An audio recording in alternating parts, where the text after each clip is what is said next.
This conference will now be recorded.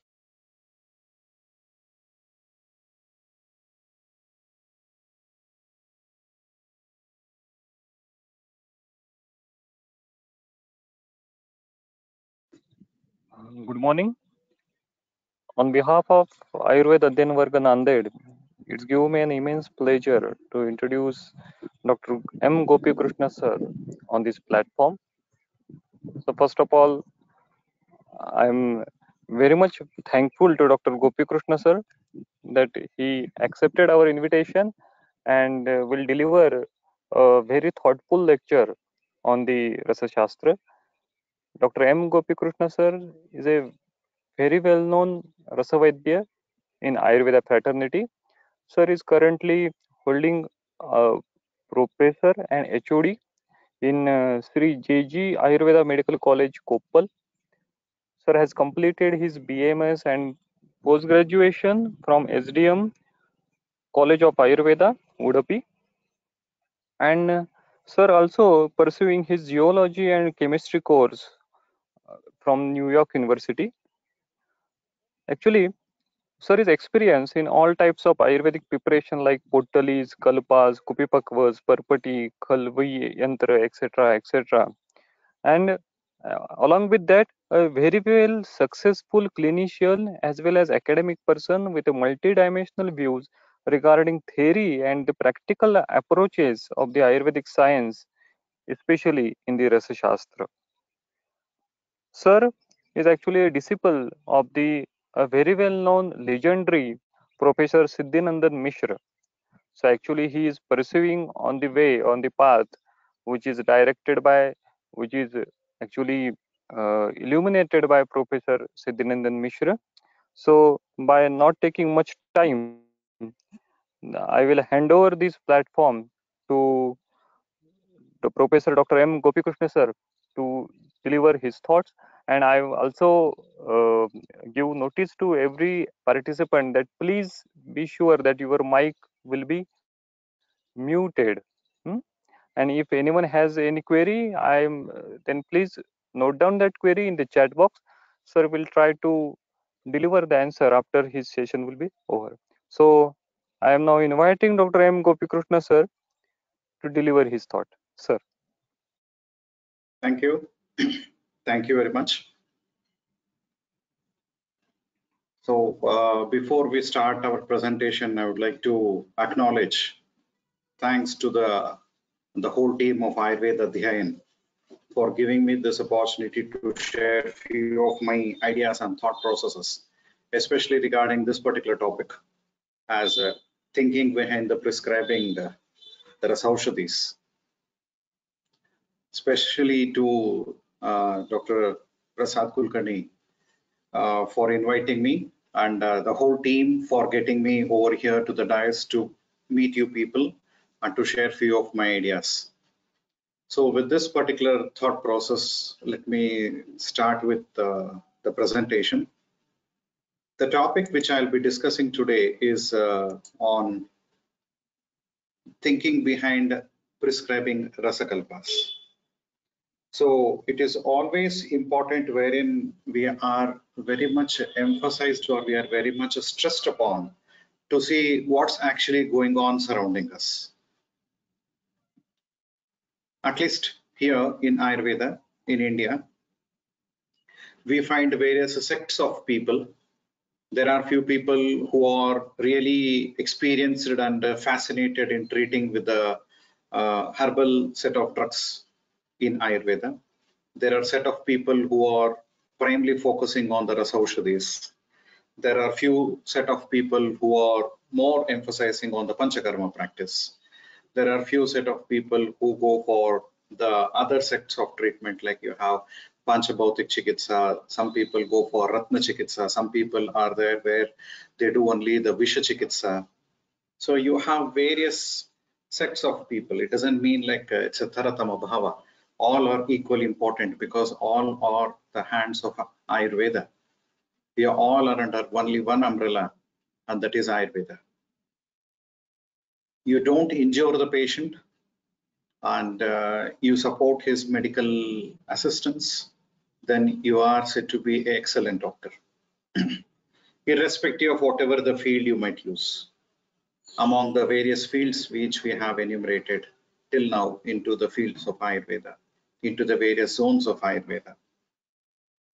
So with this, I would like to start with my presentation as the thinking behind prescribing Rasakalpas.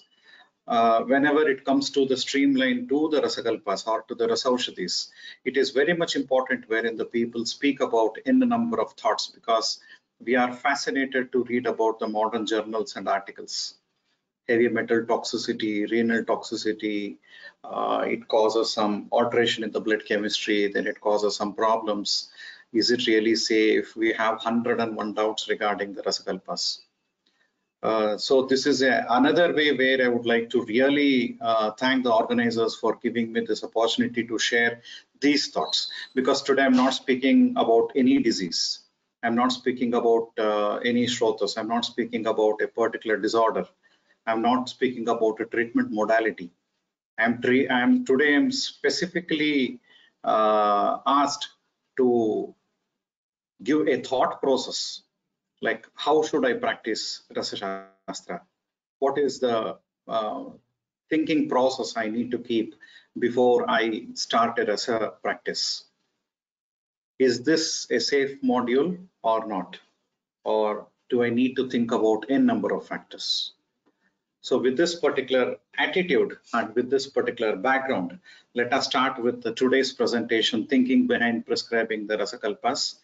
Before starting the presentation, I would like to salutate Lord Shiva, who is the author, profounder, follower, and a Vaidya from the Rasa division.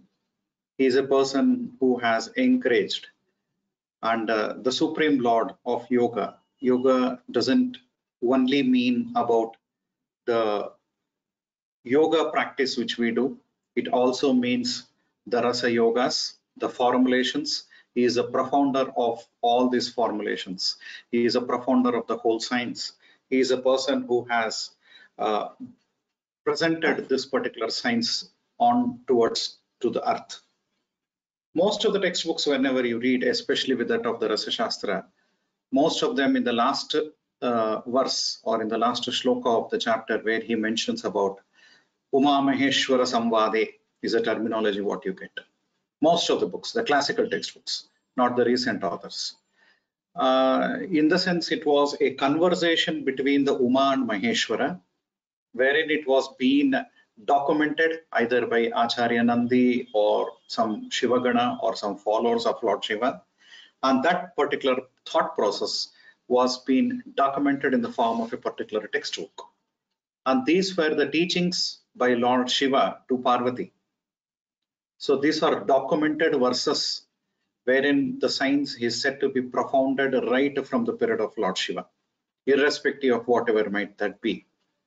So with this particular salutation to the Adi Bishak, the Lord Shiva, the points which we'll be discussing, like which are commonly raised by the Rasa practice, usually wherein the people will have all these questions. So there were many questions being raised very frequently to me by various Vaidyas. So among that, I have tried to enumerate only 13 points which I'll be discussing today. Are they safe, or the Rasa practice or the Rasa medicines are safe? How long can I give? How long can I prescribe a Rasa medicine? Should I give only one or more Rasa medicines together? Can I prescribe Rasa and herbal medicines together? Any contraindications in specific to age, condition, or in any disease? Any general guidelines for the common dosage forms in the Rasa medicines? Do we need to think about the dosha, dusha, kala, vaya, etc. during the Rasa practice? Can I prescribe them only in emergency conditions or also in general conditions in routine clinical practice? Or should I prescribe it only in emergency conditions? Are these the medicines meant for the emergency conditions or the critically ill patients? Or when should I choose Parpati Kalve Rasayana, Kopi Pakko Rasayana, Kalpas. Is there any skeletal work wherein I can demarcate myself that where should I prescribe various Rasa Yogas in the clinical practice? What if the blood reports suggest a rise in a particular element, concentration during the Rasa drugs intake? Say, for example, you're taking arsenic, you're taking lead, you're taking mercury in your in the form of a medicine. And if in case if it happens like it's more than the normal limits in the blood picture, as a Rasavedya, should I really worry about that particular concept or oversight it? The next question is Rasa Shastra is a non-clinical department. Should I believe in the textbooks and publications or publications? Discussion and interactions. So if at all you have any other points to discuss, that is the 14th point. We will be discussing any points which could be raised by any of the participants or the organizers for that sake. So we'll start one after the other and try to interact with the events, whatever is happening. The first one, are they really safe? Are the Rasa medicines really safe? Are we supposed to really practice the Rasa Chikitsa in our routine clinical practice? The first thing which I would like to say, in case if they were toxic, they wouldn't have been existed for centuries together. During salutation, I have brought into the notice about the discussion between the Lord Shiva and Parvati. They were definitely not from past 100 years at least. Lord Shiva and Parvati would have been resided quite time ago.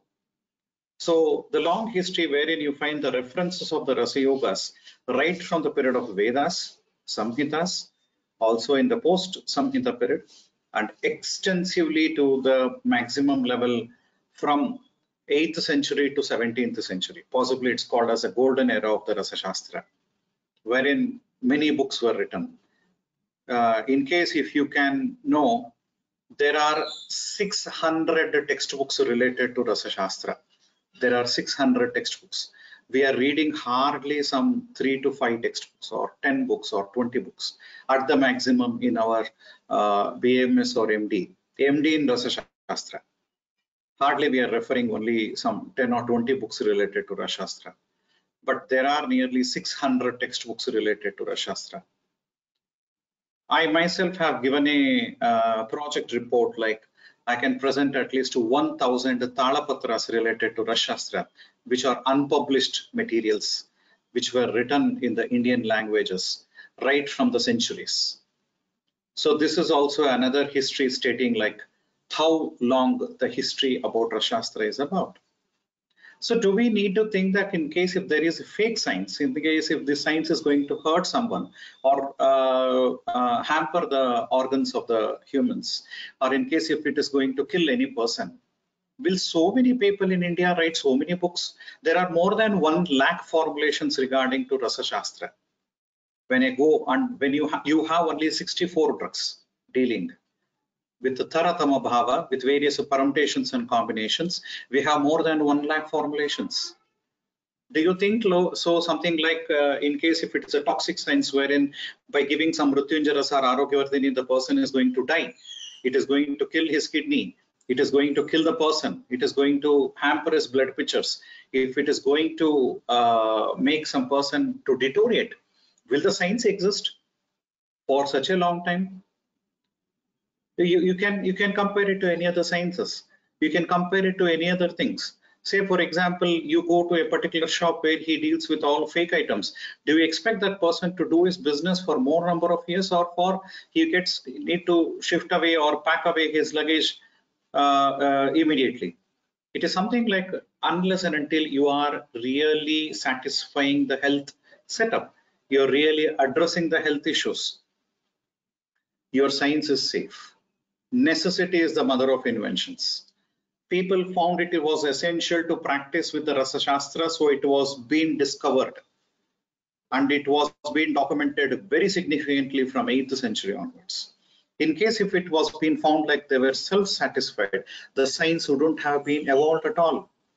Unless and until you find the essentiality, then you need to definitely see like the science has to evolve. I had been travel very long distances in various geological surveys. across the country and also elsewhere other than India. I have seen some thousands of tribes practicing Rasa Shastra as a daily regimen. When you enter into the deepest forest of the Nallamala forest at Andhra Pradesh, you find people are practicing Rasa Shastra as a regular clinical protocol. They are illiterates. They haven't possibly seen the civilians in lifetime. They hardly come into the city zones. They're always in the forest. They practice so much of Rasa Shastra there. We being educated, we have n number of doubts. And they are also protecting the patients. Possibly we close up all the institutes related to Rasa Shastra in India for another 50 or 100 years. Still, the science will exist because of these tribes where they are practicing Rasa Shastra to such a severe extent. So this is the importance of Rasa Shastra.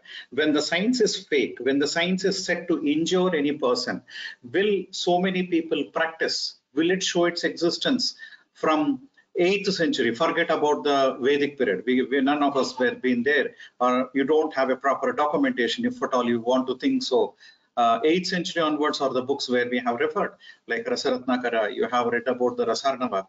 Don't you think so? Like the books have been available right from the period of 8th century, means the science has existed to that an extent as to challenge the health setups right from that period to the present day of 2020.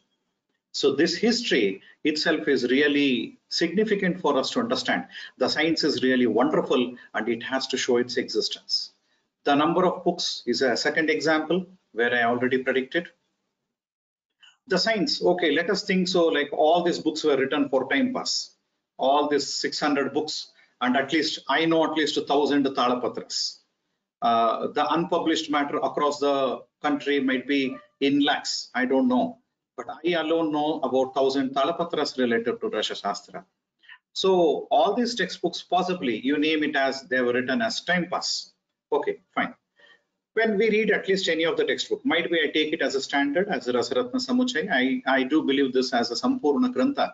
I really honor this textbook because it's primarily with the Chikitsa Siddhantas. The textbook speaks about the following characters. It speaks about Graha Lakshana. Graha Lakshana, definitely it is much related to the geological department to identify a particular rock or a crystal. But most important thing is the Acharya has explained the Graha Lakshana in respect to the clinical setup. When he speaks about Abraka, he speaks what will happen in case if a person will take a Shweta Abraka in respect to the health setup. What happens to him in case if he takes a Krishna Abraka? What happens to a person if he takes a Rakta Abraka? What happens to him if he takes a Mlecha Tamra? What happens to him if he take a Nepala Tamra? So these are the types of metals and minerals which are being explained in the textbook, and Acharya has explained the geological sourcing in respect to the health setups. Means he is a clinician. He never believed in another aspects, even though he was geologically so strong, even he was having such a rich knowledge on chemistry, but still he believed in the clinical setups.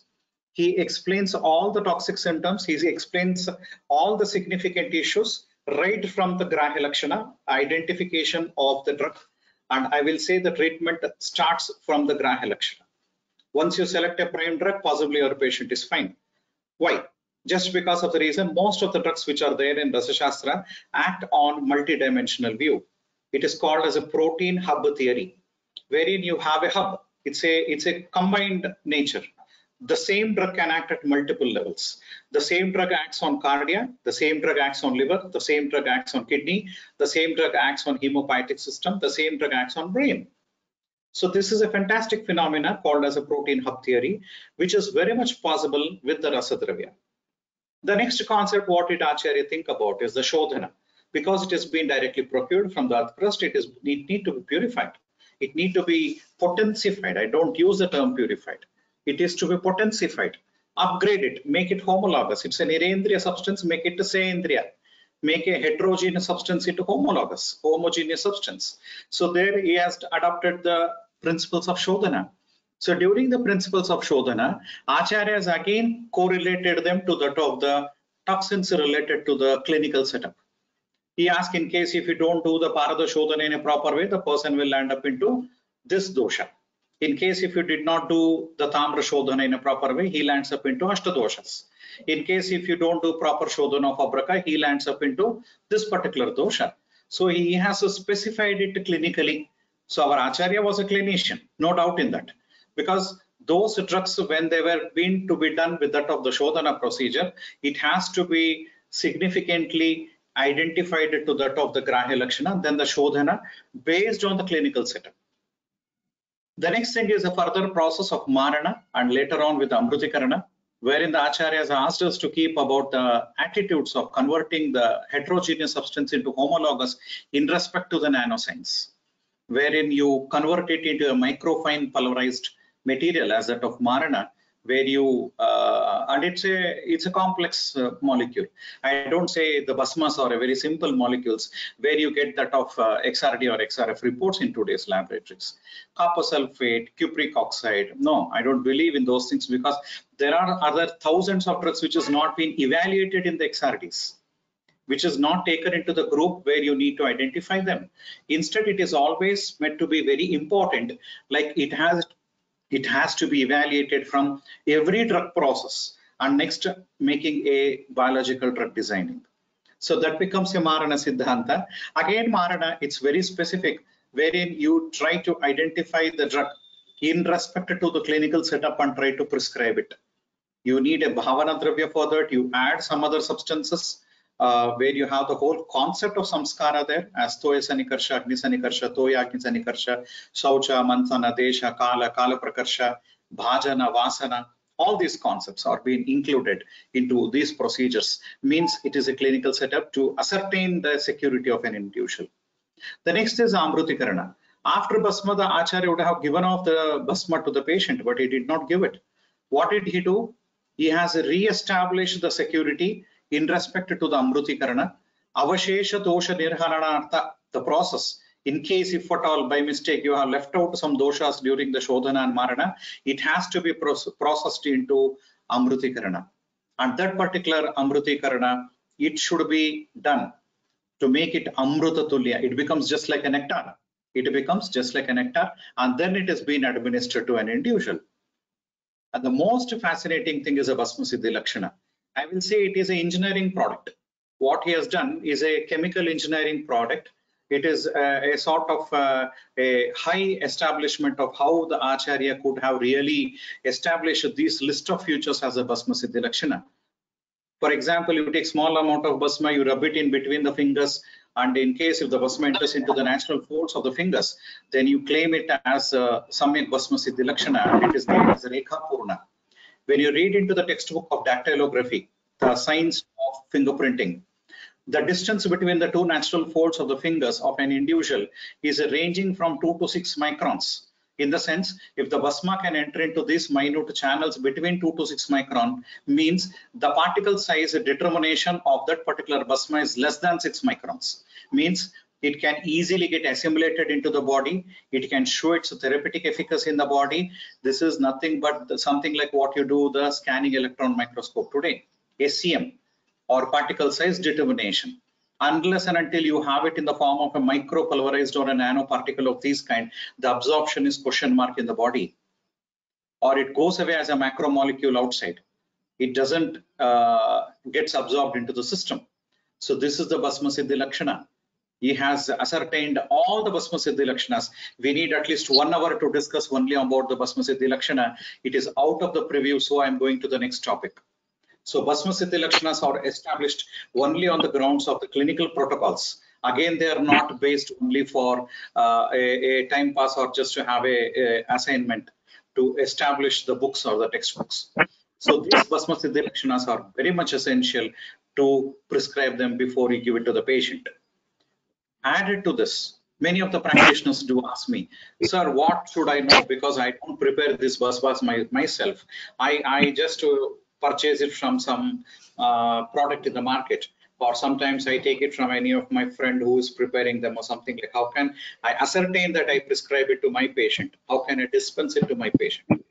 I will say whatever the Bhasma is, you take a very small quantity of that Bhasma, put it into a petri dish, and add a solution called as a potassium molybdate solution. It's easily available. It's a very economical chemical which is available in the market. So add 1 or 2 drops of it. It's just like watery consistency. In case if the color of this solution changes to blue, green, or any of the derived colors, then still you have the free metallic ions in that. It wouldn't have converted into a total bhasma. Instead, the water-like content is still present in the form of a water-like content, even after adding it into the bhasma. Then the bhasma is sampurna. There is no free metallic ions in it. So you can ascertainly give like there is no free particles of metals, any metals in your bhasma, and it can be given to the patient. This is a process where you can accomplish within 2 to 5 minutes in your clinic. You don't need a huge laboratory. You don't need to refer it or no need to give it to any lab investigations. Take very, very small quantities, even though it is for an bhasma. You might ask me, sir, it's so expensive. Should I take it for study? There is no harm you take it a very small component. It might be it's around 2 milligrams or 5 milligrams, not an issue. Very small quantity. Add around 1 to 2 ml or 3 ml of this potassium molybdate solution. Then later on have an observation for 3 to 5 minutes. Sometimes you can observe for even 20 minutes or half an hour in case if you want to over secure yourself. In case if there is a color change, then you're not supposed to prescribe it to your patient. In case if it doesn't have any color changes, then yes, you can directly give it to your patient. It's very safe. Of course, the most important thing added to the Bhasma Siddhi Lakshana and also the ascertainment what you can do clinically is the dosage forms, which will be coming in the eventual slides. The clinical administration and observation. At least my circle, my teachers, my teacher is 92 years now. He is with the Rasa practice possibly from past 45 years. And he himself is consuming the Rasa medicines every day. Me, I'm practicing with Rasa Shastra at least from past 20 years. I did not find any of the problems in my patients. I did not find any toxic symptoms. I did not find any renal failure.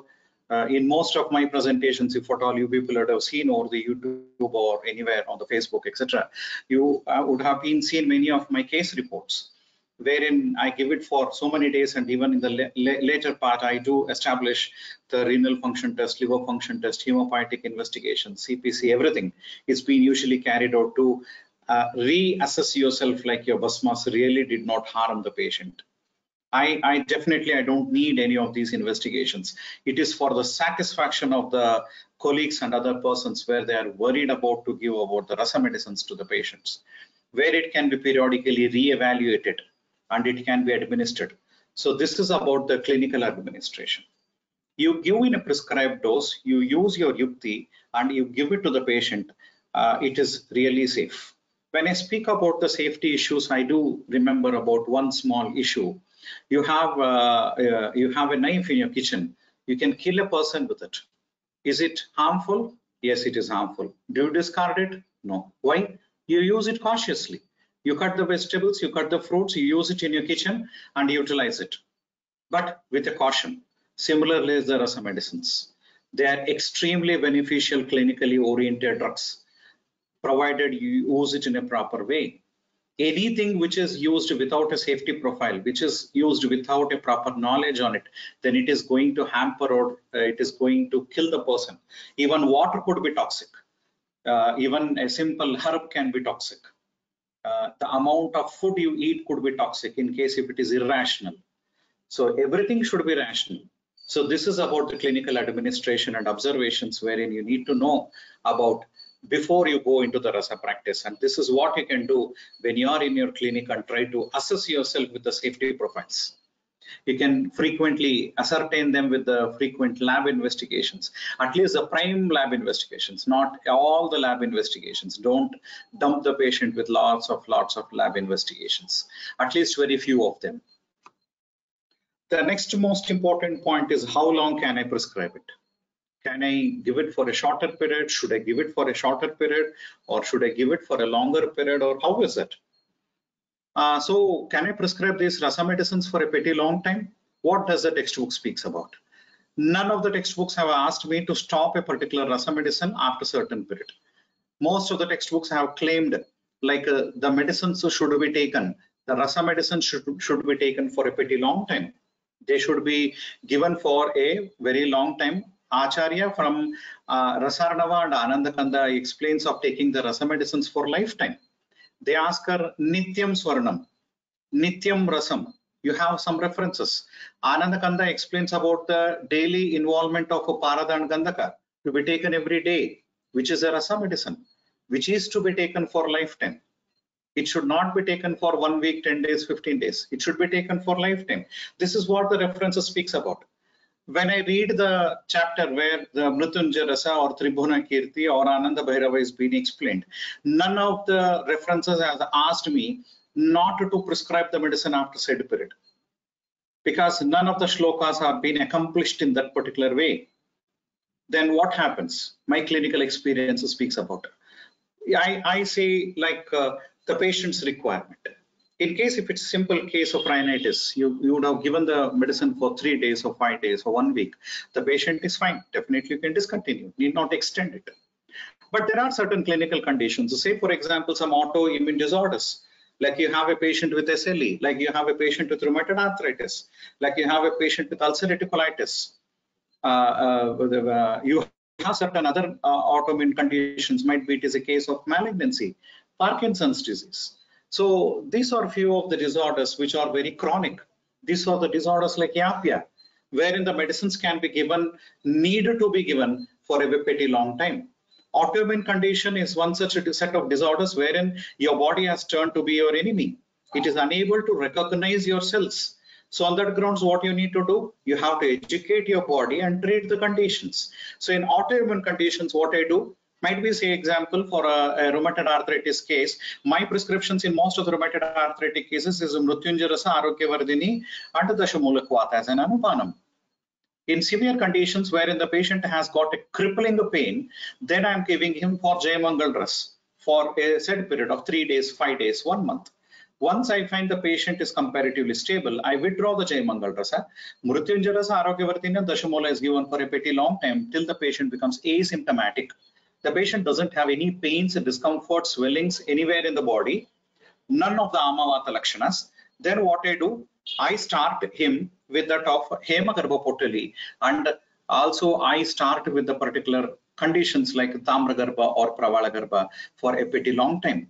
Why do I give these prescriptions? When I read the textbook regarding the Hemagarbha Potali, he speaks about the Ojovartana, Rasayana, Sarva Vyadihara, Rajekshma like conditions where it can be prescribed.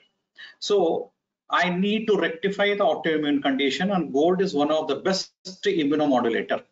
So I need any prescription which can act as a rasayana and which can be given for a long time to the patient in between the episodes. In autoimmune disorders, commonly what happens, you have episodes of illness. The patient have either arthritis or psoriasis or any such presentations.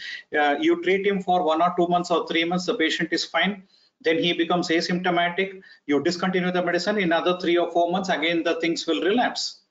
So this is not a Sampurna Chikitsa. This is only Ardha Chikitsa.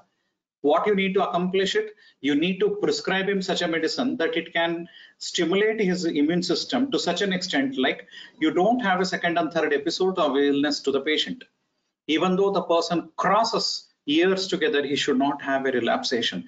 Then your treatment is said to be accomplished.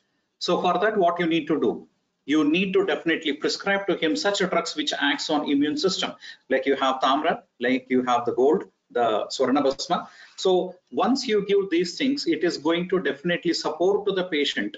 It is going to support to the patient in an extensive way.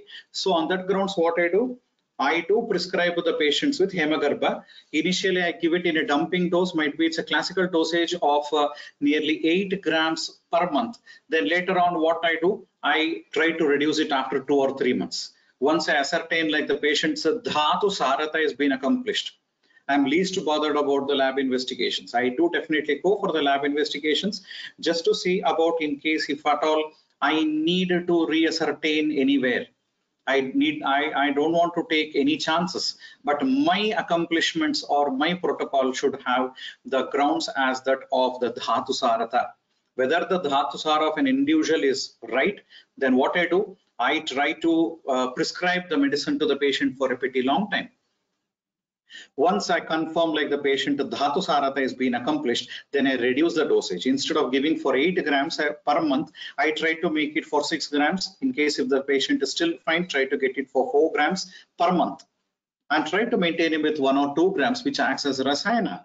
And try to keep it to the extent possible. Try to keep it for a very long time, so that the patient might need it when he turns aged. Shiryate anena iti shariram. He deteriorates every day. Try to see if at all you can manage this. So this is what it speaks about the clinical conditions as a patient requirement in respect to the disease. Then what about my clinical experiences speaking about this particular aspect? I do have many of the patients, say for example, like that of malignancy. I do have certain cases where I'm treating from past 16 and 18 years. The patients are on Rasa medicines till date. The patients are on Rasa medicines till date, and their serum creatinine is really very much normal. The patient is alive, and even I am alive. So these are the live examples to say about the clinical experiences. I had the cases like the rheumatic heart disease, where I'm giving them with the same compositions as that of the Mrutyunjara Arogyavardhini, and I'm giving them with Arjuna Resta as an Anupanam. I'm giving it at least from past 12 years. I do have cases with psoriasis where they don't have any episodes, and still they are on very small dosage of medicines. Forget about the patient. I myself am taking mercury, sulfur and gold at least from past 20 years, and I am alive in front of you people. So this is just to say about what the clinical experiences will teach you in respect to the duration of the Rasa medicines. People are worried to give one mandala. This is what I named the fourth character as myths. It is being mentioned in Arogyavardhini and some other formulations, like within one mandala, the medicine will cure kushta. So people have redefined it, stating like the Rasa medicines should not be prescribed more than one mandala prayoga. It's a wrong statement.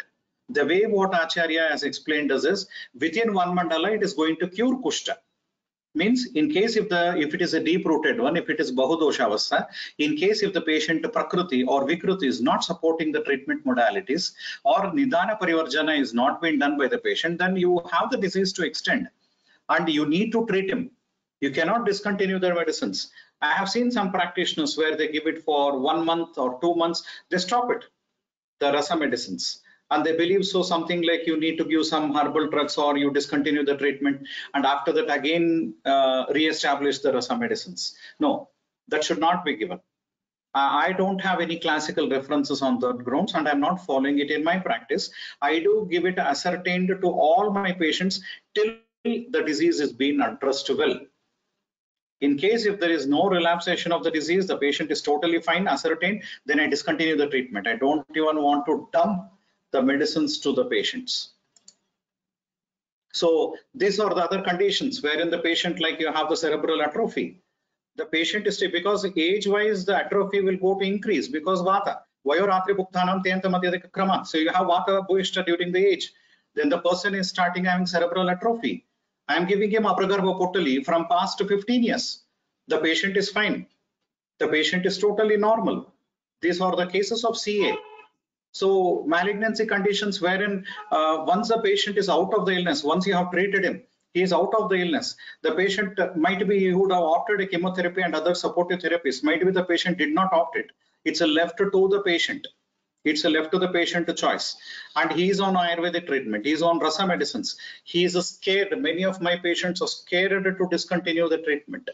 They say, no, sir, I'm not ready to discontinue the medicine. Even though it is in a smaller doses, I would like to have small doses of medicine for a pretty long time because I'm scared of the illness. I have lots of family responsibilities. I don't want to die now. Then they take it for a long time. I give them on the grounds of Rasayana Artha, but not on Vyadi Shamanartha. Classical dosage is 8 grams. The Rasayana dosage is 2 grams per month. So this is the dosage I have altered, and these are the patients where I am treating. These are the various conditions where I am treating for pretty long time. Acharya Sushruta has included the Swarna as a Rakshogna Gana. So it is going to protect you. So till what time you want to get protected by yourself, you need to take Swarna Basma. The very first medicine prescribed by the Ayurveda Acharyas in the lifetime is a Swarna Prashana. Once a child is born, we give the Swarna Basma. It is a Rasa medicine. So when a child, a neonate who is just born is able to digest the Swarna Basma, what about the adults? Can't they digest it? Don't you have that much of confidence on the Jata Ragni or the Sharir Ragni? We have to prescribe them based on those grounds and try to extend our treatment modalities. So these are few of the case reports of the patients. I like cerebral atrophy. I'll say give him Abrakavasma. Usually I give Abrakarva Putali for all these patients with cerebral atrophy. I have an excellent response, including the MRI reports before and after treatment, that they are totally fine. They haven't even switched back to the atrophic status even after re-establishing the investigations like MRI or CT brain after some 3 years or 5 years after the medicinal intake. Similarly, with the malignant cases, I have given an example of 15 to 18 years where I have extended the treatment modalities. So should I give only one or more Rasa medicines together? One thing is, no textual references have claimed about to give only one Rasa medicine and no other should be given in supportive. And there is no contraindications in mixing more than one Rasa medicine. Say, for example, I want to mix Tamra Basma, Swarnamakshika Basma, Godanti Basma, Pravala Pishti, Madhuyashti Churna. I make a combination and give. You should see my clinic. It is something like a pan beda stall. I have all these basmas, nearly 250 products of Rasa medicines. And all these medicines, I have kept it in the racks. As per the patient's requirement, I take something like a pan dealer will put so many content into one betel leaf and give it to you. So I mix up all this content in a small box and I give it to the patient. I don't have any restrictions of giving only one medicine. I give it in cluster. I give it in group. You can definitely give the Rasa medicines in groups. It is not going to have any contraindications. When you are giving Tamra Basma, there is no contraindication that you are not supposed to give him Loha Basma. When a person is taking Swarna Basma, there is no contraindication that he should not take Rajata Basma. Any medicine can be given, no contraindications. I do give many of the times around 4 to 6 Rasa medicines together with 125 milligram twice or thrice a daily, depending on the patient's condition. So I don't have any textual references, so I am giving. Then what is that particular thing? The textbook has explained this particular practice as the Chikitsa siddhi. When you prescribe a Rasa medicine to an individual, it is called as Chikitsa siddhi. This is also the reference from Ananda Kanda Kriya Karana Ullasa. I'll show you the reference in next slide. So this is about the Chikitsa siddhi by giving the Rasa medicines. The number of Rasa medicines in one prescription and the clinical experiences. So when I have a case, say for example, with a simple headache or rhinitis or some arthritis, my combination is only 2 to 3 basmas. When I have a case with malignancy like condition with metastasis and all, then the combination is somewhere around 8 to 10 basmas, depending on the patient's condition. So this is what I am practicing. You have a condition like multiple organ failure, like you have a patient with respiratory failure, cardiovascular failure, renal failure, hematological failure, immunological failure. When you have this cluster of illnesses, might be it is called as Rajakshma, where you have a syndrome-like presentations.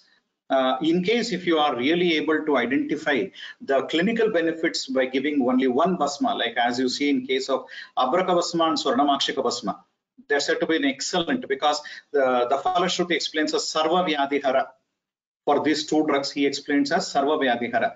When you have a cluster of disorders, then we use a Swarnamakshika basma or Abraka basma. So similarly, when you don't have Swarnamakshika or Abraka basma with you, then you can give a combination of basmas. When you have so many illnesses in an individual, then we give a cluster of medicines as well and try to see the clinical significance is being established in the patient's condition by giving these medicines. Similarly, can I prescribe a Rasa and Herbal medicine together? Few more Vaidyas do ask this question. There is again no textual reference stating like a Rasa and a Herbal medicine should not be mixed.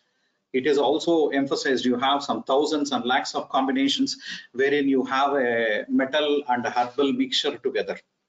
Like you have the Chandra Prabhavati, you have Arogyavardhini, in a number of examples wherein the metals and minerals or herbs are being mixed together. This particular mechanism of mixing a herb with a mineral or a metal is called as deha siddhi in Ayurveda. So what is this deha siddhi? I'll be explaining in the eventual slide. Concept of the chelation and supportive management in pharmacodynamic and pharmacokinetics.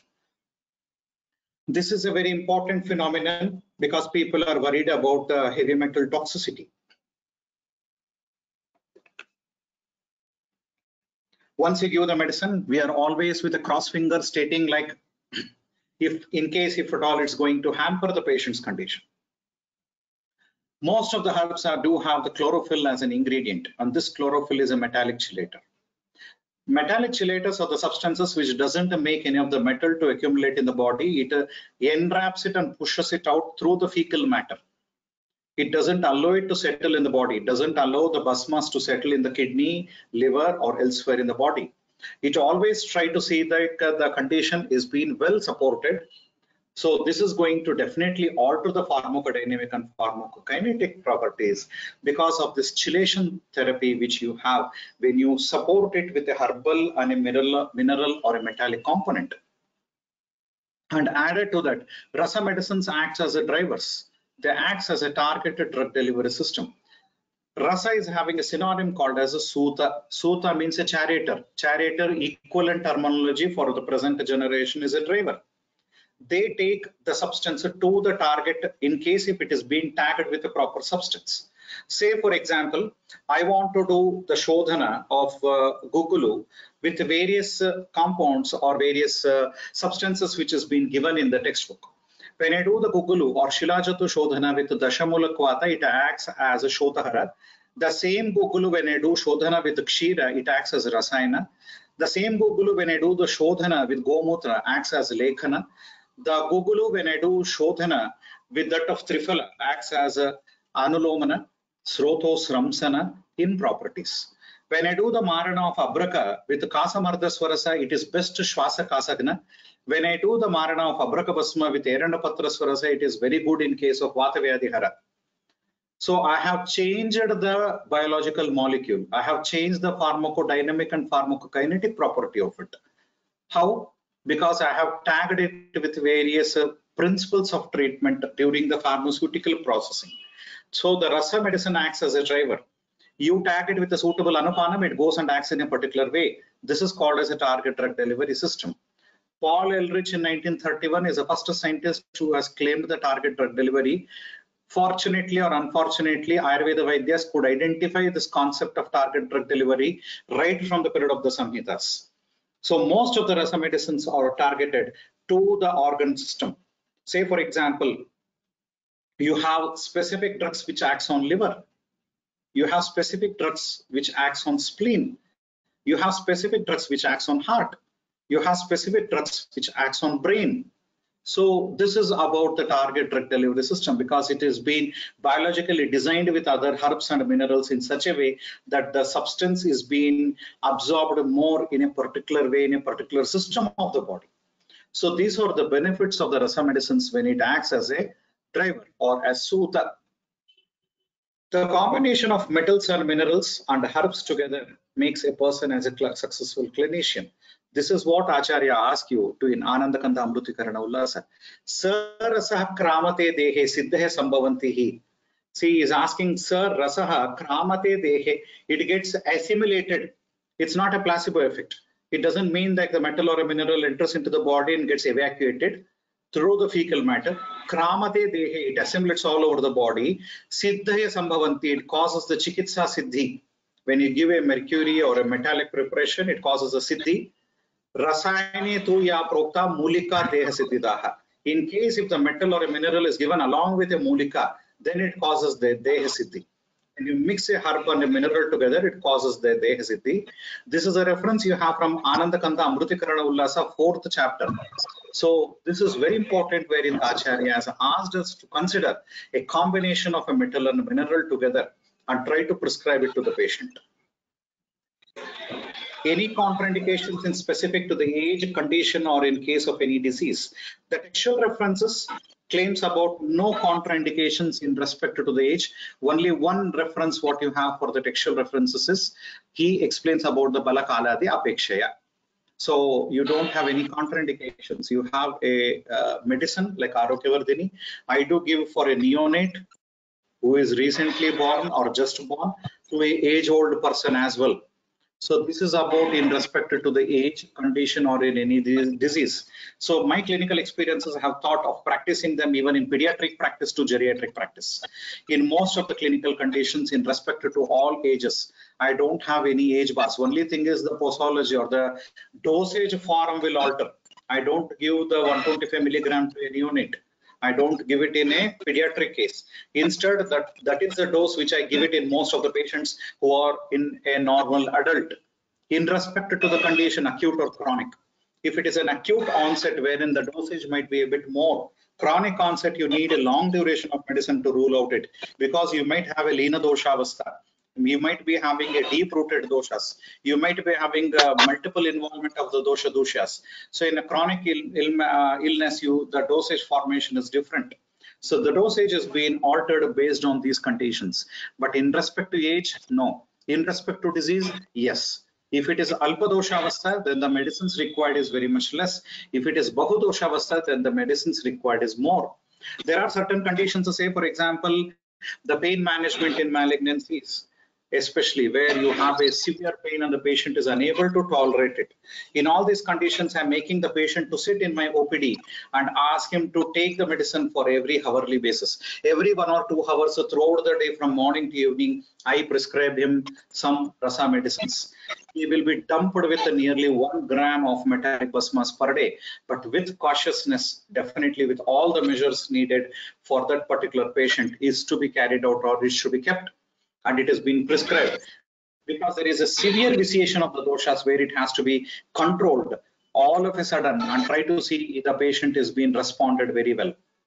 And in any disease, depending on the doshas and the doshas, patya specific to the drug, you have certain patya mentioned in case of mercury like kakarastaka gana. I ask to the best that the patient should avoid the kakarastaka, and added to that were certain Ushnavirya substances like you have the Haratala preparations, like arsenic components in case if you have anywhere in the body when you are frequently giving or giving it for a long time, try to see that you give them with the Shitavirya substances. So or else the general protocol is Patya as per the disease, Rogo Chitam. As per the disease, Patya has been indicated. There are few Patyas related to the drugs like mercury and arsenic. So those drugs could be followed to the extent possible in a clinical setup. You have a question like whether based on the status, whether can it be given in pregnancy. I do definitely give the Rasa medicines in pregnancy. I do give them right from the preconception period, male and the female partners are being given with the Rasa medicines at least 3 months prior. I give them with Hemagarbha to the male partner and Rajatagarbha to the female partner. I expected like in 3 months they might conceive. In the pregnancy, I do give Hemagarbha along with Masanumasa to the pregnant woman for 9 months. I do give nearly 18 grams of basma in this 9 months. And later on, the medicine for the mother is being discontinued and Swarna Basma Prashana starts to the child, to the neonate, right from the operation theatre.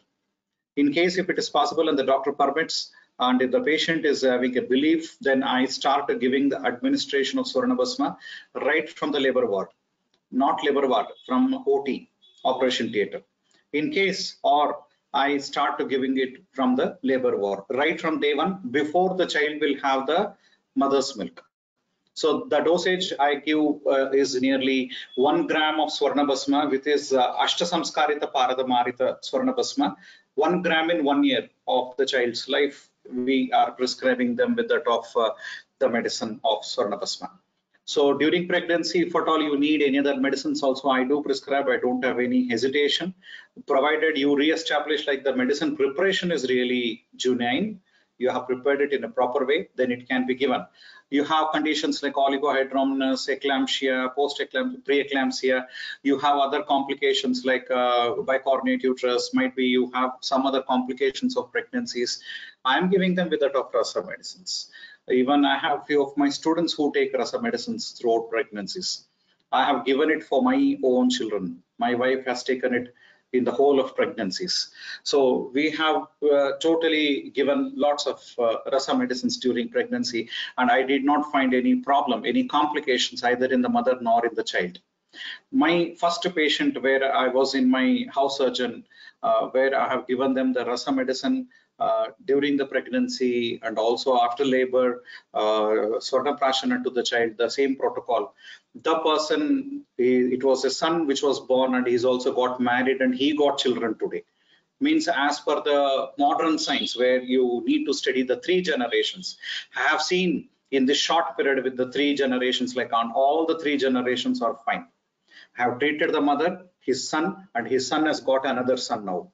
He is a very small baby, and all the 3 generations are fine and safe. So what more re-establishment do you want while prescribing the Rasa medicines?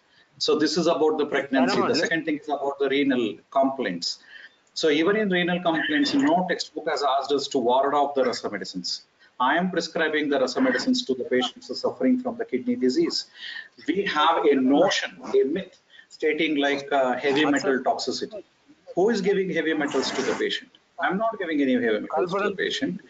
I have prepared Abrakabasma, I have prepared Tamrabasma, I have prepared Lohabasma. They have become light now because I have converted the very nature of it. There is no dhatutva nature in the basma. So it is entirely a different specimen now. It is a different protocol wherein I need to treat. I name it as a, it's not a heavy metal, it's a light metal. Because it starts to float on water, it is starting, it's sort of surfactant action on the water.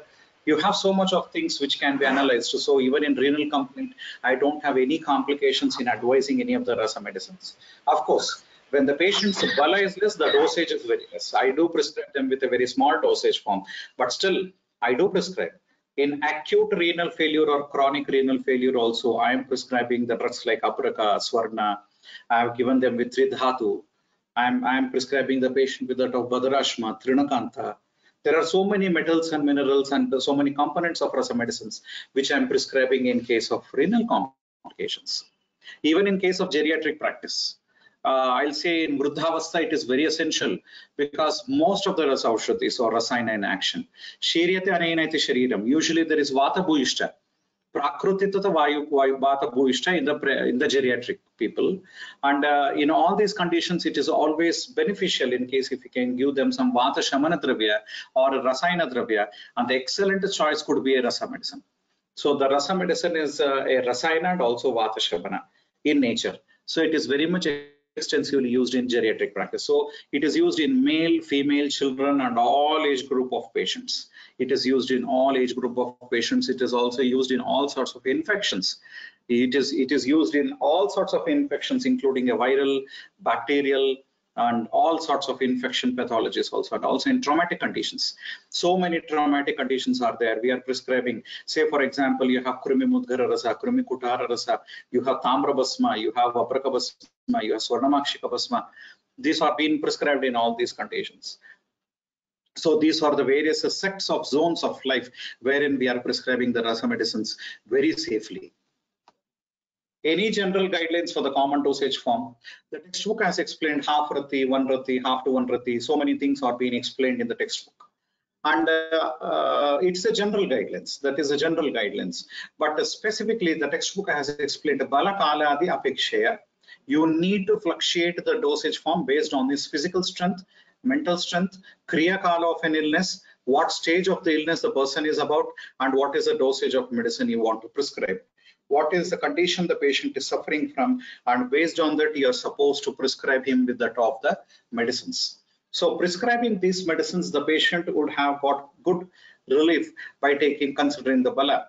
Say for example, the person is a Mako man with nearly 80 to 90 kgs. I do prescribe him with the 250 milligram thrice a day, whether it is Abragabasma or Pravalapishti. I am prescribing them with this particular dosage form. If it is a person with nearly a moderate build, might be it's around 50 or 60 kgs, I am giving them with 125 milligram thrice daily.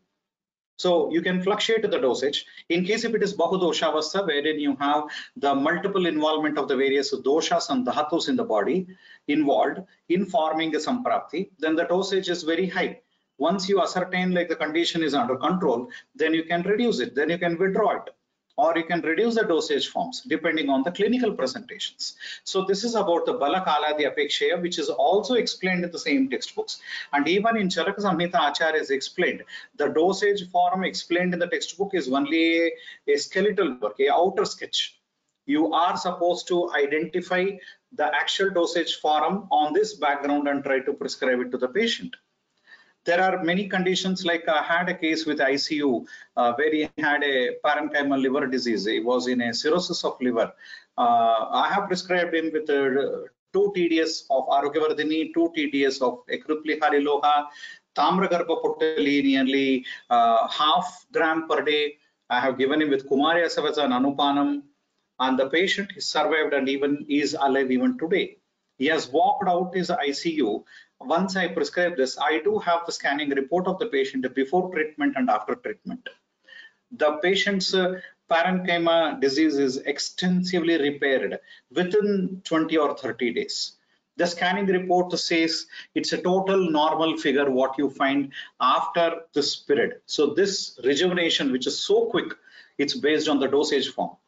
Or else people are worried enough to give the Arogyavardhini with 1 TDS. They say, should I give 1 TDS? Is 1 OD or 1 BD is not sufficient? No, it is not sufficient.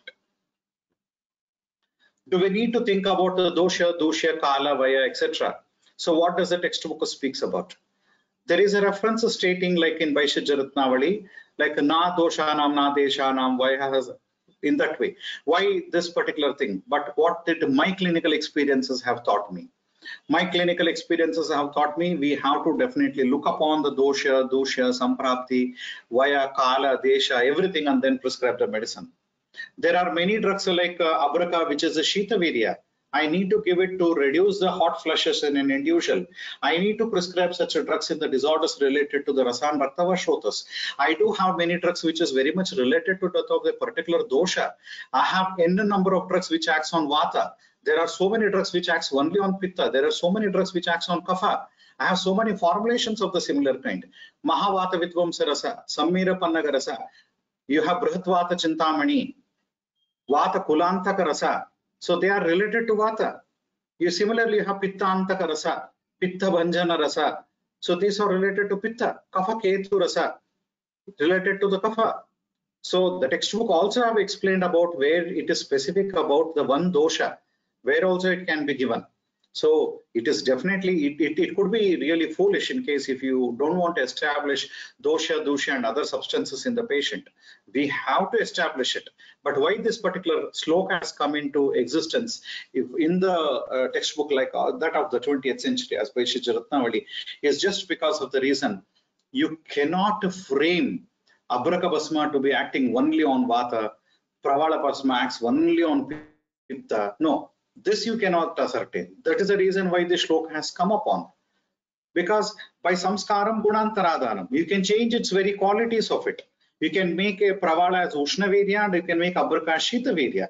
So you can alter the qualities of it. So on that grounds, you cannot establish a SOP stating on its guna karma only on the grounds of a textual grounds. Because samskaram gunantaradhanam, you change a bhavana dravya, you change the qualities of the drug. So these are called as myths of clinical practice in case if you don't see any of those conditions. Can I prescribe them only in emergency conditions or in simple conditions? The textbook speaks about to clinically indicate it in all sets of patients. Give it even in the patients with simple conditions or to that of the grave conditions. It can be generally given in most of the clinical conditions, like you have a simple condition like that of an headache. You can prescribe the patient with the Rasa medicines and also in case of emergency conditions. Wherein I do have lots of emergency cases where I'm handling with that of the Rasa medicines. I have treated some cases where they were in the ICUs. They were patients who were critically ill. We have treated the patients where they had emergency conditions, especially the drugs like that of the potalis. Like you have the Hemagarba potali, you have Abargarba potali, Tridhatu Garba potali. You have some other drugs like you have Vasanta Kusmakara, Jaymangala.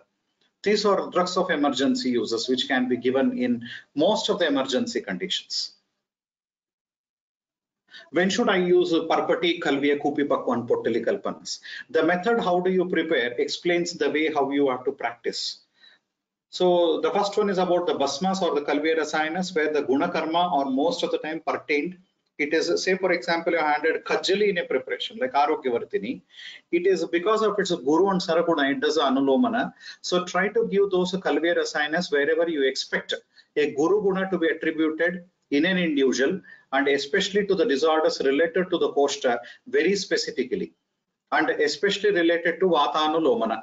Wherever you expect the Vatanulomana, a Kajali based Kalviya Rasayanas to be given. So similarly, in case if it is a Parpati preparation, Samskaram Gunantanadhanam, Samsarga and Samyoga of the Gruta, Kadalipatra, Gomaya and Agni Sanikarsha has made this Guru Guna into Guru Guna into Lagu Guna, Saraguna into Grahi Guna. And this particular property is being changed in Parpati. So Parpatis, even though they are compositions of Paradana Gandhaka in the same way as that of Kajali, they are antagonistic in its clinical property, and they are to be used specifically in the conditions to stop grahani like vyadis, to stop atisara like vyadis. But specifically in the Koshtaja vyadis, Parpatis are given in the Koshtaja vyadi, and it is very important just because of the reason the Udbhavasthana of the disease is from the Koshta. You have Amashayutta, Pakwashayutta, Rama Pakwashayutta. So in either of these conditions, you are supposed to give them with that of the Parpati Kalpanas whenever you have the Udbhavasthana, or in Kriyakala when you have the Sancha, you have the Chaya Prakopa Avastha of the stages of illness, try to prescribe it with that of the Parpati Kalpanas. When you want it Anulomana property, give them with that of the Kalvi Rasayana. Kopi Pakwa, wherever you would like to establish the Lagu Guna in an individual, Sukshma Guna, Saraguna, and also the Lagu Guna. Because Kupi Pakko, where you have sublimed the substances, you have introduced a Lagu Guna in it. So wherever you establish, like say for example, the person in paralysis is having Anga Gauravata. A person with Urusthamba is having he feels his leg as a log of wood. So he finds a stabdhata there, where you need to increase or stimulate a sort of a chanchalata, a movement in his body. Then you need to prescribe him with that of the Kupi Pakko preparations, where you establish Sukshma Guna and also Lagu Guna. Potali Kalpanas, where it gives Sthirata, Jadata, and also Anulomana property, because they are with the Guru Guna. Potalis or Guru, they are turning very hard, they are using Guru. Where you have the chanchalata of the doshas, you have fluctuations of the doshas in a clinical setup, then give them with the Potali Kalpanas.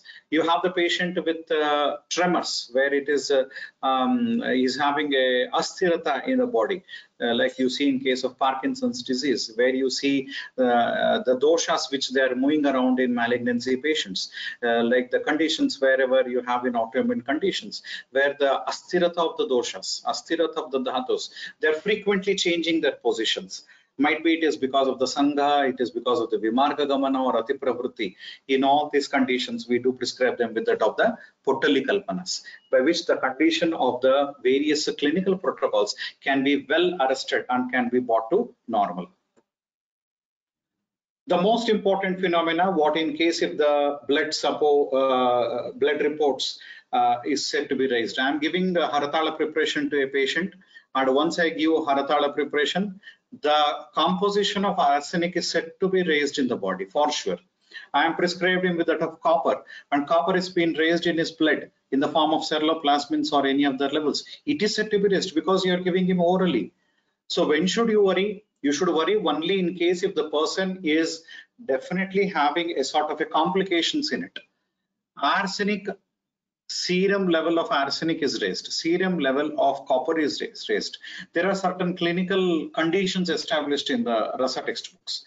In case if you are appreciating any of those lakshanas, then it is important to give the antidotes. Most of the antidotes of the Rasa medicines are explained in Brahat Rasa Raja Sundara. The universal antidote, something like Gandhaka, is being explained.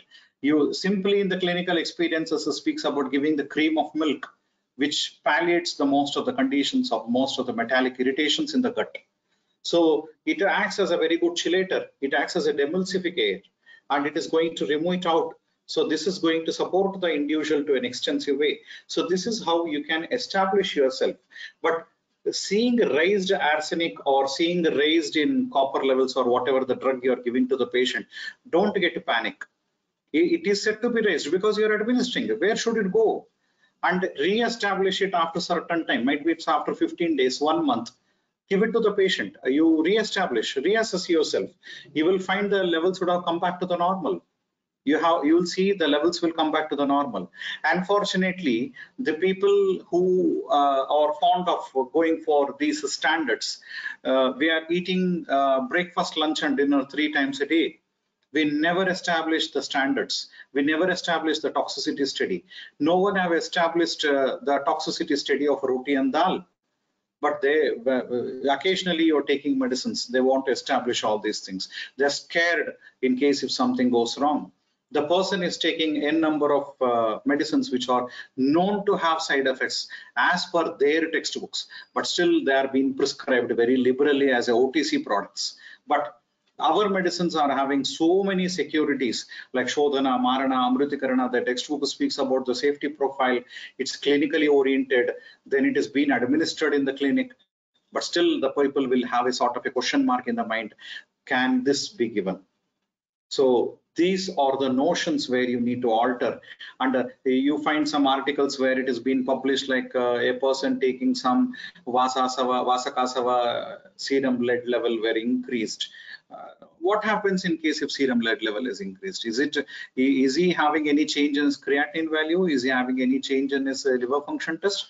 What's why in case if the possibly the plant wherever it has been cultivated, there is amount of lead composition more, and it has been come into the individual. It's not showing any toxic effect in an individual. So once it has been discontinued and it has been re-established after some 2 weeks or 4 weeks, or in case if the person is having any of the clinical significance as of now as a toxic symptoms, then you need to worry. But still, for the people who are scared about to see about the high values of some metals and minerals in the blood picture, try to administer them with the drugs like a Triphala, Arogyavardhini, Kumaryasava, anything of these kinds, then drastically it will come down. Any of the sulfur preparations, Gandhaka Rasayana, very easily available. So any of these components can be prescribed to the people wherever you have raised of either of these elements in the blood picture, wherein they are asymptomatic clinically. They are asymptomatic clinically. You can prescribe them with either of these components. So based on this, I do say, lol, just laugh at the event because the authorities have claimed Rasa Shastra is a non-clinical department. I have never found this as a non-clinical department, right from the textual references where it is being explained from the assessment of the Graha Lakshana, Shodhana, Marana, Amrutikarana, or clinically prescribing them. The textbook speaks about so many classical indications, therapeutic indications, everything. And clinical experiences, I don't have second business. I have only one business, that is my Rasa practice.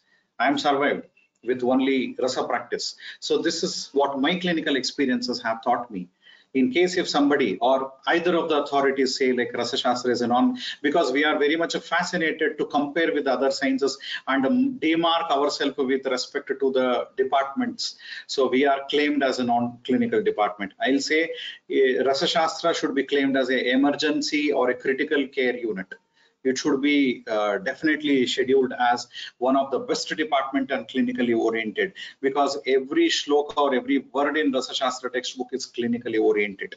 None of the topics, either it is in the form of a Shodhana, Marana, or anywhere, it's non-clinical, it's a myth.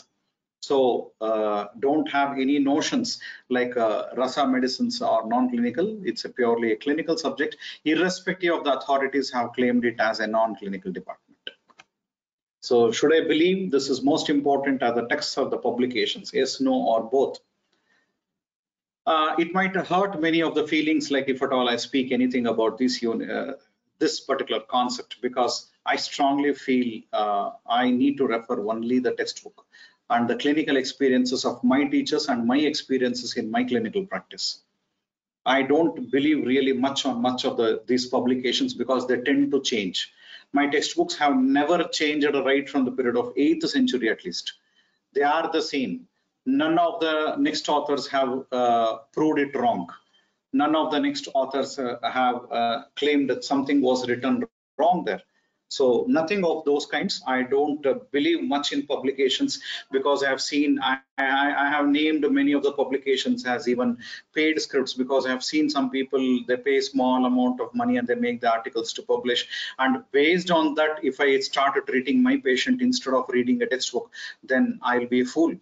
I need to read the textbook, reassess myself, re-establish it, then I need to do it. Only then I name it as a textbook. My textbooks are the real publications. My textbooks are the clinical publications of my acharyas. So I believe strongly in my textbooks and I prescribe them. I believe in my own textbooks and try to prescribe it to my patients. So these are few of my thoughts and my ideas regarding the thinking process behind the Rasakalpas and the Rasa practices. So anything which you would like, because there were many questions raised, a few I selected and tried to discuss today. So in case if you have any more points, it can be definitely taken for the discussion part, and then try to see it. Thank you very much. And again, acknowledge myself to the whole team for giving me this opportunity to share my ideas. Thank you very much. Thank you, sir, for such a brainstorming and this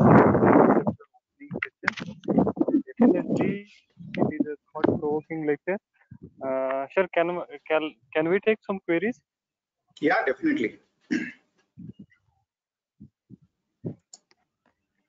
Hello. Yeah. Sir, what regarding of the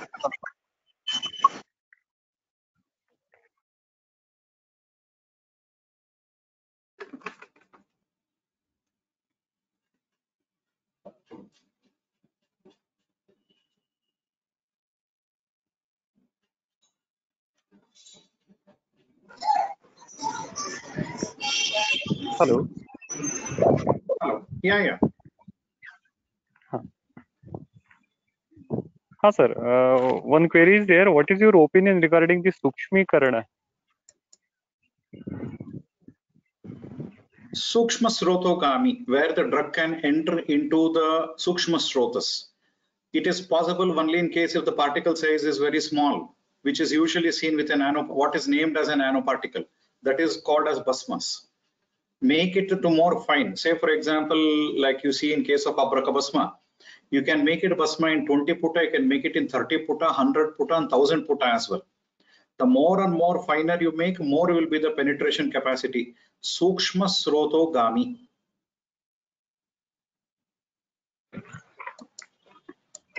Okay. Yeah. Sir, kindly give name of your textbook and publication. One question. No, I don't have any textbook. I refer Asaratna Samucha and other classical textbooks of Rasa Shastra. I don't want to confine myself to any of the recent textbooks. I like to confine to all the classical textbooks. Yes, sir. One query is there. I had prepared Samir Pannagras, but after some time smell like a Saindava. Was there mistake regarding Agni or all? No, after some time, is it a very recent time, or it has been prepared and after some 1 year, 2 years, or 5 years? Because usually you don't have any problem with Samira Pannaga as it's arsenic based. And definitely it is very, very effective. Need not worry about the smell factor there, because as an arsenic compound, not Saindava, it should be a smell of garlic. This is a usual thing. What is your thinking and selection of Rasakalpas to the acute or chronic renal failure? Yeah, no, renal failure is a output. I would like to say what is the reason for that. In case if it is diabetes, diabetic nephropathy, try to treat diabetes there.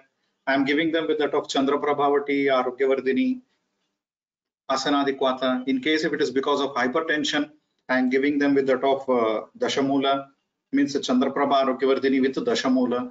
I'm giving them with that of Pravala preparations. If it is an infective pathology, I'm giving them with Saptaparnas and Anupanam.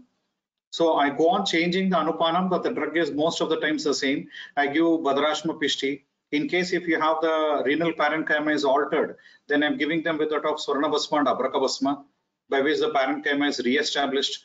If you have a hematuria-like condition, then I'm giving Trinakanta Pishti. Only the strength of the individual is being lost because of some renal hampering, then I'm giving Badrashma Pishti. Other infective pathologies, I'm giving Shvetaparpati. So it depends on why the renal failure is observed. Very commonly, I see three conditions in India. One thing is uncontrolled diabetes. Second thing is hypertension. Next is drug-induced. They have taken lots of irrational way of some painkillers, steroids, or any of the drugs which is nephrotoxic. They have landed up into complications. So these are very commonly observed. The fourth factor which I have seen is IgA syndrome, a genetic impairment. So really not much you can do with a genetic impairment, because the person is already around 40 years, 50 years, and he is having IgA syndrome where he is having a genetic impairment. I am prescribing them with that of the Tridhatu Garbha Potali there. But whereas a parenchyma, because of either of the reasons it has been altered, then I'm prescribing them with that of very small concentrations of Hemagarbha and Abragarbha Potali. Okay, sir. Is there any synergistic or antagonistic effect when the Rasakalpas are given along with the allopathic or allopathic drugs? See, I haven't observed any of such things in my patients, because I do practice only with Rasa medicines, at least to 80-90%. It doesn't mean that I'm against herbal medicines. I am very much supportive, and I do take herbal and mineral together most of the times as well. But there are certain patients where they want to take allopathic medicines together. Say, for example, the person is on chemotherapy and you want to give Rasa medicines to him. I ask him to take it with a gap of 1 hour or half an hour. I don't find any of the impairment features in the patient. If the patient is come to you with some arthritis, the patient is already taking some antihypertensive or anti-diabetic medicines from allopathy, and you prescribe him some medicine for arthritis. He is not come to you for diabetic management. He is come to you for arthritic management. So you try to see if at all you can manage arthritis and this diabetes together, with or without the patient support, because arthritis is an after effect of the diabetes as well. We know that. But still, in case if you can control the events in that way, that is wonderful. Or else the patient is taking, I am asking them to take a gap of half an hour to 1 hour. But at least me, I haven't seen any drug interaction in any of my patients till now. Is there any possibility of such interaction? I doubt. It should not happen. Rasakalpas in post-COVID recovery phase or in a raised D-dimer condition? Yeah. I'm prescribing to most of the post-COVID cases. Presently, I had already given a protocol in my previous webinar. So I'm giving them with the 4 grams of Hemagarbha per month, 4 grams of Panna Pishti, 4 grams of 10 grams of Tapyadi Loha with Rajata, Abrakabhasma 4 grams, Makaradwaja 2 grams. Mixing up all these things with Laghuskutha Mishrana and Madhyeshti Churna, triturate it, and it has been given to the patient in small doses. Might be it's 125 milligram as a pinch dose for 6 to 8 times in a day. Ask the patient to empty this 80 or 100 grams of this end product in 1 month. A mixture of all herbs, minerals, everything in it. And most of the times I do emphasize, even as a patient, to take Prabhakaravati, even though the person is not suffering from any of the cardiac illness, which is possibly thought so. But usually in most of the COVID cases, I have seen the involvement of the Pranavashrotas and the Rasavashrotas. Pranavashrota Moola is Hridaya and Rasavashrotas Moola is Hridaya. So cardiac impairment is very common. At least in post-COVID period, in case if the patient can rejuvenate as early as possible, his cardia is protected, or else it is estimated like 30 to 40% of the post-COVID cases might die because of the cardiac failure, not because of the other pathologies. So whenever you have such complications, it is always better, and there is no harm in taking drugs like a Prabhakaravati. So Prabhakaravati is given as, usually I do prescribe as 1 BD dose, means 125 milligram twice a daily for the patients for the initial 2 weeks in post-COVID period.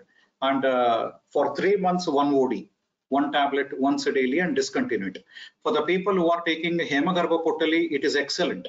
Just because of the reason Hemagarbha is also cardiac tonic. It is Ojo Vardhaka. Panna Pishti is also Ojo Vardhaka. I need to see that his Ojas is being well maintained. Because in COVID, it happens like along with the Pranavashotas, Rasavashotas, Dhatu Sarata is lost and Ojo Kshina is being observed. So I need to somehow see his Ojas is being updated. So Hemagarbha is Ojo Vardhaka, Panna is Ojo Vardhaka, and also with this concept I'm giving them with that of Prabhakaravati, because Oja Sthana is Hridaya, Sthana Chikitsa. Okay.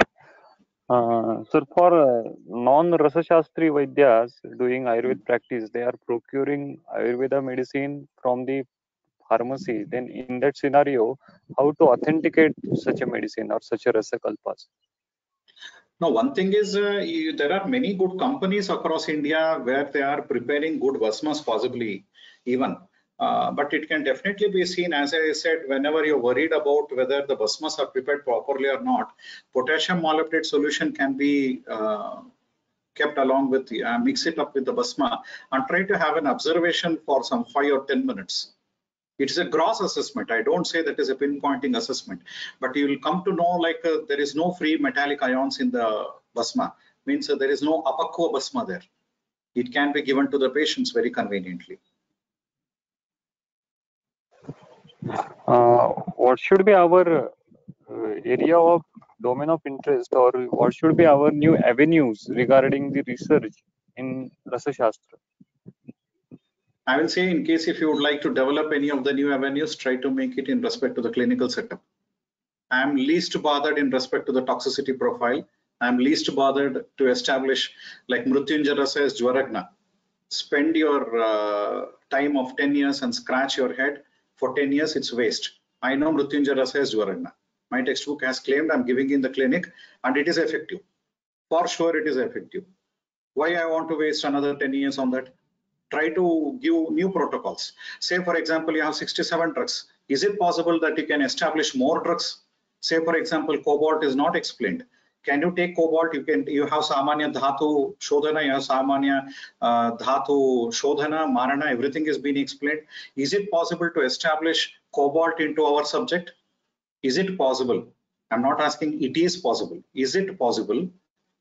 Try to make research in those aspects. Try to see whether you can establish them in more number of cases. I have given Mrutyunjaya Rasa in 10 patients, 20 patients, because the university has asked me as a mandatory to take 40 cases. Try to see if at all you can establish it in 60 cases. Try to establish in 1,000 cases. Try to increase the number so that it should be something like close the mouths of these people where they claim like Ayurvedic treatments are only placebo effects. They make no sense. The statement makes no sense. So it has to be closed, means you have to produce them the clinical protocols. What happens in the body, pharmacodynamic, pharmacokinetic, it's really tough job to establish what's really happening. If at all you can reach to that level, it is a hats off job. Uploaded. Have you any observed the adverse drug reaction of any Rasakalpas during your clinical practice? Absolutely no. Never in past 20 years. Nor in my circle also. There are so many people in my circle, none of them have established any of the complications because of Rasa medicines. Yes, sir. Okay. There are so many questions regarding the disease and the drug Rasakalpa combinations. What is your opinion about the heart blocks or the ischemic heart disease? Yeah, it can be very well managed. I will say you need to give them with the Prabhakaravati, Hemagarbha. We are having cases of these kinds wherein we are treating them. We are having even carotid blocks. We are having other blocks just like you have it with that of the cardia here. We are prescribing them. It depends on how the patient is, what is his prakriti. Either we need to give him Hridaya Rasa, nor we have to give him Prabhakaravati. Whether we have to give him Nagarjuna Rasa. You have to choose based on his prakriti. and try to give it. In case if the patient is having conductive defects, like you have right bundle bunch block or left bundle, any conducting illnesses, then we plan to go for the Hridaya Rasa. In case if there is a hypertrophy, like one left ventricular hypertrophy or right ventricular hypertrophy or anything of those kinds, then in those patients we are specifically going for the Hridaya Rasa. In case, Nagarjuna Rasa. In case if the patient is having blocks, then we are going with the Prabhakravati. And in all the cardiac conditions, we are going with the Hemagarva. In case if the patient is non-affordable, then it's a substitute. Okay. Please tell us your experience of Nagabhasma and the doubts regarding the availability of the raw drug which are used in the Rasa medicine. I don't have any problem in procuring either of the raw drugs in the Rasa medicine, and I'm many times collecting them by myself in my geological surveys, because I need very small quantities for my clinical practice. I don't have any industry that I need to supply for a large scale of people. So I prepare it by myself and I give it to my patient. And added to that, with that of any of the raw drugs, at least 80 or 90 plus percentage of drugs are really available to us conveniently in Indian market. Most of them are really available. My personal museum consists more than 1,000 specimens, all are related to Rasa Shastra.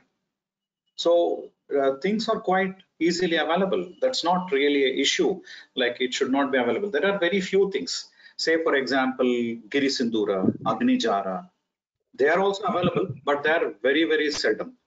Hingula, Cinnabar is not available. Agni Jara is not available. Kasturi, like drugs, animal products. So there are certain bans for very few drugs which are not available, or else most of them are really available for us. And I think the second half of the question was something like Naga Basma. I don't find any problem. Naga is easily available in the market. I prepare Basma out of it and I'm using it in my patients. I never find any problem. The first symptom what you find in those patients wherever you're using Naga Basma is about gastrointestinal complications, because the patient lands up into diarrhea or anything of those kinds. In case if you find the patient is suffering from diarrhea or anything, try to arrest it. Try to give it in a very small dosage and try to build it up. If possible, don't give Nagabhasma as a single drug. Try to give it in a combination. Like you have Trivanga Bhasma, give it in the form of a Pushpadhanva Rasa, give it in the form of a Garvapala Rasa.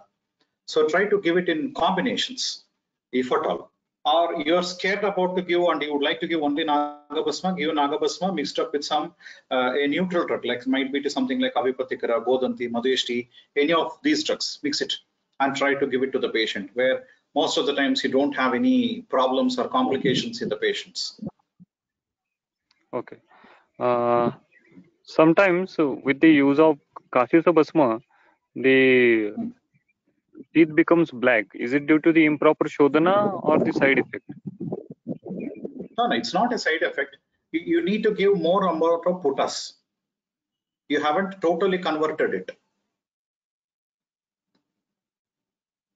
Or else a Kasisa Basma makes no problems. You give another 3 potas and then use it, you'll not have this problem. Yes. Last question, sir. What is your expectation from budding Ayurveda practitioner and student?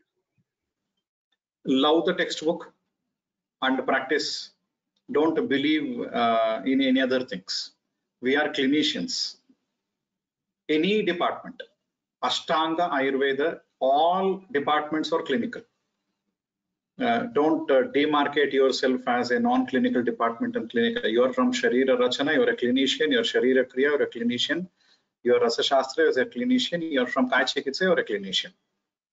We don't have any demarcating features stating like either of the things, because my textbook I haven't explained me that concept. We have just tagged ourselves to the modern science, so we feel so it is a clinical and non-clinical departments. Even though you see 1 case per day, 2 cases per day, or 3 cases per day, practice. You are working in an institute, you are a housewife, whatever it is, try to open your clinic at least for 1 or 2 hours a day. See at least 1 or 2 cases at least. That is more than sufficient. That could be a boon. accumulated, you will gain lots of knowledge. The pleasure what you find in treating a patient, possibly you might not get that bliss even if you are awarded with a Nobel Prize. The patient comes to you with a feel stating like, you have given a rebirth to me. I'll say the bliss what you get during that period, because you have sincerely put your efforts to save the patient's life. It's a rebirth. Many of the time, when you give medicine for infertility, you make the neonate coming out of some grave disorders during the birth or delivery or anything like. There are parents where they share their parenthood with us because we are doctors and we have saved their children's life. And this bliss you don't get even though you are being funded heavily in respect to finance, nor you are given the highest positions, or you are being awarded in either of the ways. So do practice, become clinicians, even though you see 1 or 2 cases per day or see 100 or 200 cases per day, it's always you are a clinician. That's it. Dhanyawad, sir, for such a very brainstorming and thought-provoking session. Really, on behalf of Ayurveda Adhyan work, I am thankful to Dr. M. Gopi Krishna, sir, for delivering such a lecture. I am also thankful to the participating Vidyas. This session, this lecture will be uploaded on your YouTube channel and the link will be shared on our WhatsApp group. Thank you once again. Thank you all. Thank you. Thank you very much.